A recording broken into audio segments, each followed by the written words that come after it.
Welcome to Insurgency Sandstorm, the hardcore tactical shooter with a focus on atmosphere, teamwork, high lethality gunplay, and intense firefights.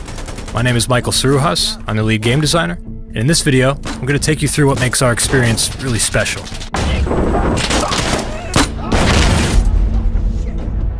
Insurgency Sandstorm offers both cooperative and player versus player experiences across a wide variety of maps and layouts. In our co-op mode checkpoint, you can play solo or team up with other players against challenging AI. Your team must capture and destroy objectives as you advance through the map, but be careful. You only respawn when your team completes an objective. That means if you're the last one alive, it's all on you. Every time an objective is captured, there's a chance the enemy will launch a counterattack. Whoever just captured now needs to defend their new position until the attack ends and their team finally respawns. Sandstorm features 3 player versus player modes: Push, Firefight, and Skirmish. In Push, an attacking team must progress through the map until they are able to reach and destroy the defending team's weapon cache. This mode moves fast and intense, with team coordination and fire support being critical to a successful attack or defense. In Firefight, however, things slow down. This mode focuses on close and intimate encounters, featuring restricted loadouts and no fire support. The map has 3 objectives. Every time a team captures one, they respawn their dead teammates. You need to take all 3 objectives or kill all the enemy to win.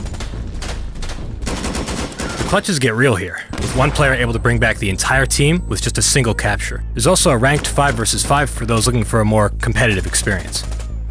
Skirmish is a large-scale open battlefield where players need to destroy the other team's weapon cache, defend their own, and hold all 3 objectives. Each team needs to keep their weapon cache safe, because if they lose it, they'll stop getting those respawn waves from captures. Skirmish also features vehicles, which can be used to quickly get on point or lock down key positions. They have MGs that chew through walls and flesh alike, and because of their shields, they can be really tough to take down without explosives. Weapons at Sandstorm have no crosshair and are not fixed to the center of the screen. Instead, they use a system called free aim, meaning they can move independently of your view. You always need to mind your muzzle and pay attention to where your weapon is pointing. Whenever you fire, that's where the bullet is going to go. And as long as your finger is on the trigger, you can always take a shot. Insurgency is all about immersion. We keep our HUD very minimal. There's no kill feed, hit markers, or anything that might distract from the action in front of you. The only way to confirm a kill in Sandstorm is to watch the body drop. Each weapon and its ballistics were created with meticulous care. Caliber, barrel length, and other factors play into every shot you take. Close-range shots are simulated in a manner similar to hit scan, with longer ranges using a real-time projectile simulation. As a result, CQB is clean and quick, especially considering our high lethality. Long-range shooting, however, involves a little more time-to-target calculation. In addition to dropping from gravity, bullets slow down as they travel through the air, and slow down even more when they penetrate different materials, all the while reducing their damage potential. A thin wooden panel isn't much, but a thick concrete barrier is a different story. Now, ammo management is important. When you reload an Insurgency, you're not just dipping into a magical pool of ammunition. You need to keep track of every magazine you have and how many bullets you have in each one. If you forget, you can always pat down your vest with an ammo check to get a rough idea. There's also a staged reload system, where if your reload is interrupted, you can continue it from where you left off. You can also drop your magazine during a reload in order to reload faster. This is great for an emergency situation, or just whenever the mag is empty.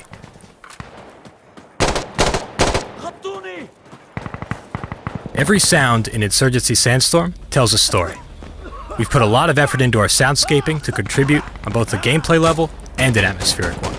Every gunshot, explosion, call-out, artillery shell, helicopter rotor, and footstep have been carefully created to realistically take into account distance, location, and occlusion. The same shot fired in a cement room, a metal warehouse, or a city street is going to sound different, and gives a wealth of information about the shooter. What weapon are they using? Are they moving? How far away are they? What part of the room are they hiding in? The Sandstorm is definitely a hardcore military game, but still recognizes the value of fluid movement. There's a variety of interaction options, including low vaulting, high vaulting, sliding, door breaching, and charging. Kick in a door to quickly make entry, disorienting anyone inside, and killing anyone unfortunate enough to be standing in the way.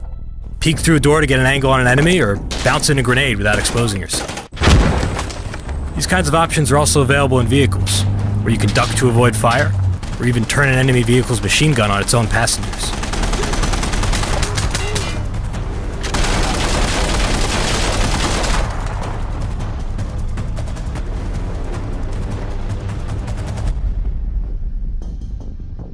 Sandstorm features a large class selection, each with its own weapons, equipment, and abilities. Weapons are never unlocked. They're all right there from the start. The weapons available to you depend on your class. All your gear is purchased using a limited amount of supply points, and everything you carry has weight to it. This means that every choice has a cost. Go light with no armor and an SMG to run fast and get on objective quickly, or get strapped with heavy armor and extra ammo to clear indoor areas. The Demolitions class can bring explosives to take out vehicles or hold up groups of enemies, while the Marksman could take high-powered rifles for long-range engagements. The Commander and Observer classes can work together to bring powerful fire support to the field. Call in artillery strikes, smoke screens, gas attacks, airstrikes, explosive drones, and helicopter support. Weapons can be customized and equipment selected to suit a variety of roles. Create your own personal build from a wide variety of upgrades including optics, foregrips, suppressors, explosives, quick-draw holsters, greased bolts, and more. As with our weapons, these are never unlocked. They're all right there from the start and depend on your class. But remember, each accessory comes with a cost. Think tactically and prepare appropriately. Use smoke grenades to cover your advance, Molotov cocktails for area denial, rocket launchers to destroy vehicles, C4 to surprise enemies, or just good old-fashioned, no-nonsense frag grenades. You create your own identity on both factions. Choose from hundreds of different clothing and gear items including combat shirts, track pants, helmets, gloves, hoodies, masks, sunglasses, and plenty of other options. Change your gender, face, hair, and voice to suit your character. Every customization item you see can be earned through gameplay.